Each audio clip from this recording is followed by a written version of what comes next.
guys, I'm Woodcraft Hamster and I wanted to do a quick review today of a knife that you may have seen me use in some of my other videos. It's my Mears Bushcraft knife made by Stephen Wade Cox, and there's been a few comments on some of my other videos about this knife, so I thought I'd just do a little bit of a more in-depth review, just really my thoughts and my views on using this knife, which I've had for a good few years now, and just kind of my personal take on how I find this knife. So what I'll do, let me move you in a little bit closer. I'll give you a proper look at the knife. I'll throw some stats up on the screen in a little bit just to show you some dimensions and bits and pieces about the knife, and we'll move in and take a closer look. Okay, so this is the knife. As I said, it's the Mears Bushcraft made by Stephen Wade Cox. As you can hopefully see on the camera there, you've got the maker's mark here on the left hand side of the knife, made in England, custom made, as a slightly cheaper alternative to the Woodlaw knife made by Alan Wood, which was a sort of culmination of work between Mears and Alan Wood, trying to get the knife that Mears was looking for. You've got the Mears logo on the other side as well. Now the benefit I find for this knife in particular, the same with a lot of bushcraft knives, is it has what's known as a Scandinavian grind, and what that means is rather than having a secondary bevel on the edge of the blade, the area that you can see me running my finger down now, the entirety of this is blade. Now there's two benefits in my mind to this, and this is just my personal opinion. One is that it means that the blade is very, very sharp. If I just take a random piece of wood, you can get very, very fine shavings. That's not to say you can't get these with a knife with a secondary bevel. I just find for personal preference and personal use and experience of these, I find that these types of blades tend to be a lot sharper. The other benefit of this is it's also very, very easy to maintain the edge and the sharpness on a knife with a Scandinavian grind. Now what I've got down here, this is my one of my Japanese waterstones. I haven't wet this and I'm not going to properly sharpen this knife, but just to give you an idea, and if I find the right angle on the camera. So normally if you had another style of knife, you'd put it on your stone, you'd have to try and find the correct angle on the stone for the type of secondary bevel that you had, and then you would obviously sharpen your knife. And that can be a little bit difficult if you don't use a knife jig or it's not something you do very, very regularly. With a Scandinavian grind, you'll put your knife flat on the block, you'll push forwards until the knife stops, and that basically, hopefully you can see that on the camera there. Maybe if I move this knife round slightly. So basically you're flat on the block, you roll forward until your knife stops so that you're flat against the bevel, and once you've done that, all you do is you bring your knife forward, keeping it level, and you sharpen your knife. Same thing works backwards, and hopefully you can see that there. You tilt your knife backwards until it hits a stop, which is your bevel, and then you'll bring it forward. And it's very, very easy to do that either on a big bench stone like this. You can get the smaller stones.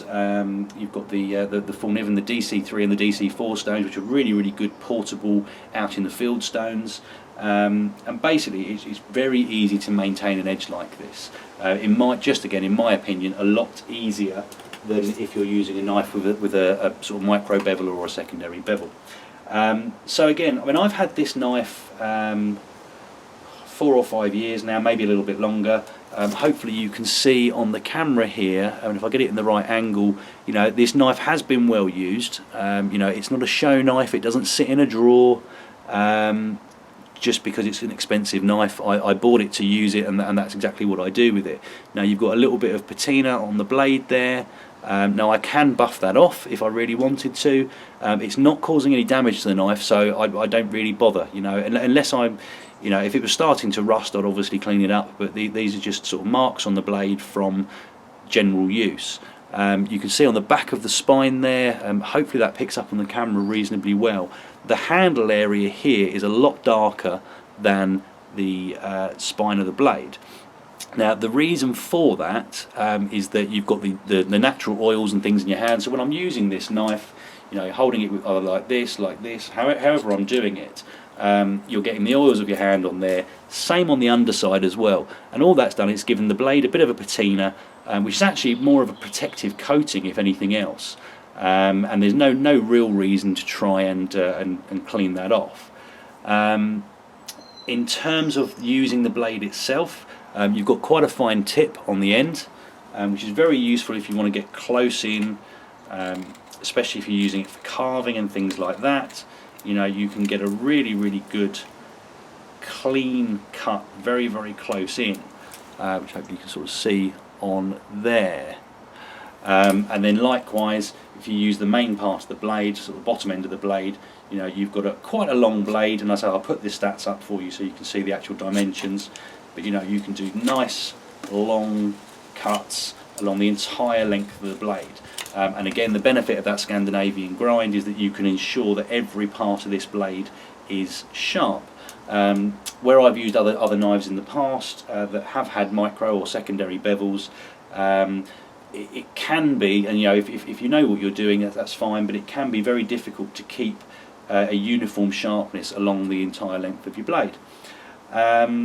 And again, I mean, this knife, as I say, there's been a few comments about it. Some people like it, other people have been a little bit negative as to, you know, why bother spending so much money on a knife when you can get something very similar for a fraction of the cost. And the short answer to that question is, I bought it because I liked the knife. There is a certain sort of feel when it's in your hand. You know, it's very well made. It's very good quality. That's not to say the cheaper ones won't do just as good a job, but you know, I liked the knife. I had the money to buy it, and I've certainly not been disappointed. Do I still use cheaper knives? Yes, I absolutely do. You know, there's a time and a place for certain knives, and you know, although I use this one on a very regular basis, if I have friends coming out with me, for example, I've got several Mears that I still use myself. And if I'm doing certain jobs like battening, for example, I've got a Mears heavy duty that I tend to use for that. That's not to say this knife can't batten, but that's just what I use it for. In terms of what else does this knife, what are one of my other thoughts on this knife, I suppose? As a general rule, it's got a nice weight to it. It's got a very thick spine. It's also got a 90-degree spine, the benefit of which is that you can use it for a Firesteel, which is obviously, to me personally, a very important part of a knife. You know, if I can't use it to strike a Firesteel, there was a couple of knives, and I won't name the manufacturers, but they have a sort of a tri-laminate steel that they use for their blades. And you've got a harder section of steel for the actual sharpened edge, and a softer steel for the spine. And the problem was, I didn't realise this before I bought it, but it's not very good for taking a spark on a Firesteel, so I ended up moving that one on pretty quickly. But this, as I say, it's a very well made knife. It feels very nice in your hand. You know, it's a custom made knife, and it feels and performs as you would expect a custom knife to.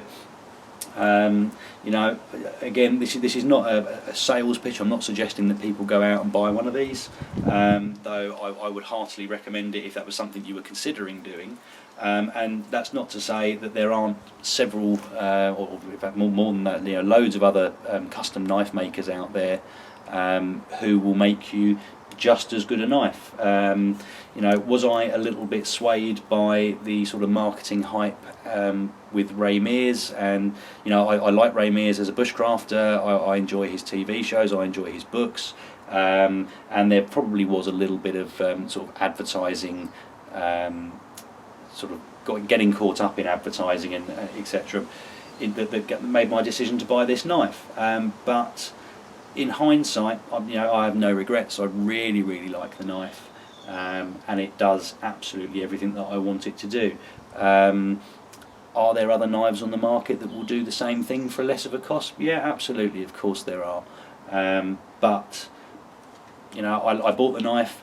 I have no intentions of swapping it for another one. I don't want to get rid of it. I really like it. And you know, would I buy another knife in the future, one of the cheaper ones? Yeah, absolutely. You know, if I got a custom knife maker and you know I got someone to make me something similar to this, yeah, absolutely I'd get another knife. Would I get rid of this one if I got a new knife? No, certainly not. And I mean, the things to say about this knife really is the handle, and again I've put the stats up already, but the length of the handle here is just about right for my hand. It feels comfortable, it allows me to hold the knife in different ways, and you know, it's very comfortable in my hand. The thickness of the spine I really like. The fact that it's very thick, obviously it's a stronger knife than say a Mora Companion. You know, I can put more pressure and more stress on this, or at least I feel like I can put more pressure and more stress on it as opposed to a thinner knife. The length of the blade, in my opinion, is very good for my purposes. That's probably because I've got used to using it. But you know, if I need to, let's say, sharpen a stick, you know, I've got the length there to take quite large cuts. I mean, this isn't the type of stick that I would generally look to sharpen, but again, I can take off some relatively large shavings and chunks as I need to. Again, I can get really close in to do fine work if I'm doing a little bit of carving. I can batten with it if I need to, and generally it just does everything that I want it to do. Now I know that some people will say that, you know, the knife is extremely expensive for what it is, and to be honest guys, I don't disagree. It is an expensive knife, and you know, I chose to pay that money for it. There's certainly other people who would choose not to. I'm sure there'll be other people who can't afford to. And I say, I'm not saying that, you know, in order to practice bushcraft, that you need to have a really expensive knife. But I just wanted to do a review on this because there'd been a few comments from people, some good, some bad. There were a couple of people sort of saying, you know, why on earth would you spend, you know, what was essentially, I think it was just under £400 I paid for this knife. Why on earth would I pay that sort of money for it? And at the time, it's because I wanted it and I had the money available to do it. This knife, barring any catastrophic failures, by which I mean, you know, me misusing it, this knife will certainly outlive me. And you know, it's the sort of thing that I'd like to think I can pass on, you know, to whoever it may be. Hopefully children, if they ever come along. But essentially that's my view on this knife. Happy to answer any questions anybody may have. You know, more than happy to have a conversation in the comments box below. If people want more details about this knife, want further opinions that I may not have given. And again, you know, if you're into your knives and you like the idea of a custom knife, these are really good. There's dozens of other knife makers out there that I'm aware of that make just as good quality blades. So yeah, hope that was useful, guys. Comments and questions below, and I hope to see you next time. Cheers, guys.